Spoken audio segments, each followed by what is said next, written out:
Back to the future. Is history repeating itself? Remember the 1997 election? Tony Blair's new Labour swept to power, ending 18 years of Conservative rule. John Major's government, dogged by economic woes and scandals, felt the full force of public frustration. Fast forward to today and Rishi Sunak faces a similar battle. The cost of living is soaring, strikes are commonplace, and a sense of déjà vu hangs in the air. Are we on the brink of another political earthquake? The parallels between then and now are striking. In the 1990s, Major's government struggled to contain the fallout from Black Wednesday when the UK crashed out of the European exchange rate mechanism. Interest rates soared, mortgages became unaffordable, and many families faced financial ruin.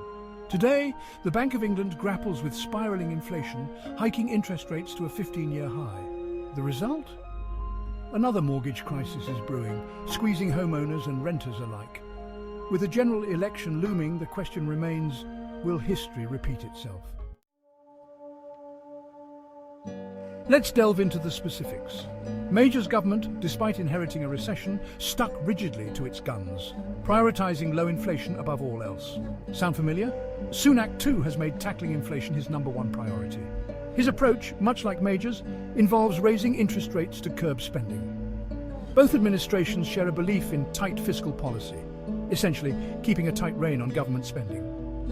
Major's government cut public spending deeply, a move echoed in Sunak's recent budgets, albeit less severely.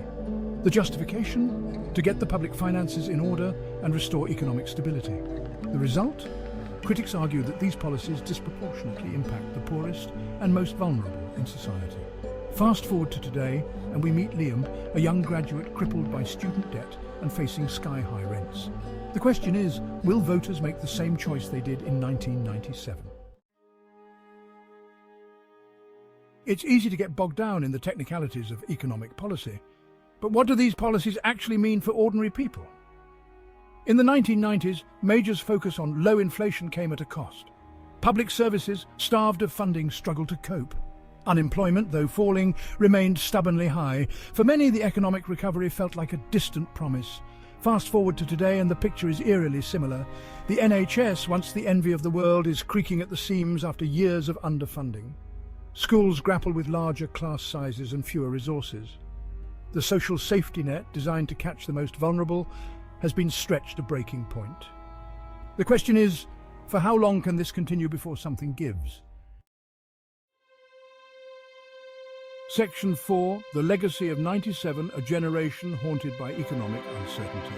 The 1997 election wasn't just about economics, it was about hope. Blair offered a vision of a fairer, more prosperous Britain. He promised to invest in public services, tackle inequality and restore a sense of optimism after years of Tory rule. Whether he delivered on those promises is debatable, but the fact remains he tapped into a deep well of public sentiment. Today, that sense of hope feels distant. The young, burdened by debt and facing a future of precarious work, feel betrayed.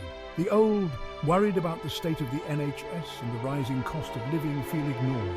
The middle classes, squeezed by stagnant wages and rising taxes, feel forgotten. The question is, will they vote for change or will apathy keep them away from the ballot box? Section 5. Echoes of the past, the cost of living crisis and the return of broken Britain. The phrase broken Britain might seem like a relic of the past, but it's making a comeback. The cost of living crisis, fueled by soaring energy prices and rampant inflation, is pushing families to the brink. The social fabric, already frayed by years of austerity, is starting to unravel. Food banks are struggling to cope with demand, homelessness is on the rise, and the NHS is buckling under the strain. The parallels with the 1990s are hard to ignore. Then as now, the government's response has been criticised as being too little, too late. The recent package of measures announced by Sunak, while welcome, has been dismissed by some as a sticking plaster on a gaping wound. The electorate, burdened by a decade of austerity and disillusioned by the political class, is crying out for change. The question is, will they find it in time? Section 6. Looking ahead, can Sunak rewrite the script or will history repeat itself? So is history destined to repeat itself? Will Sunak suffer the same fate as Major, swept away by a tide of public anger and economic discontent? The answer, as always, is complex. Sunak faces a formidable challenge, but it's not insurmountable. He's a shrewd politician with a keen understanding of economics.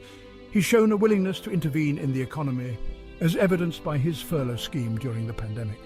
However, he needs to do more than just tinker at the edges. He needs to offer a bold vision for the future, one that addresses the deep-seated inequalities that plague British society. He needs to rebuild trust in government and restore a sense of optimism about the future. He needs to convince voters that he's on their side, not just the side of the wealthy and privileged. The stakes are high. The question is, will he learn from the mistakes of the past, or will history repeat itself? Only time will tell.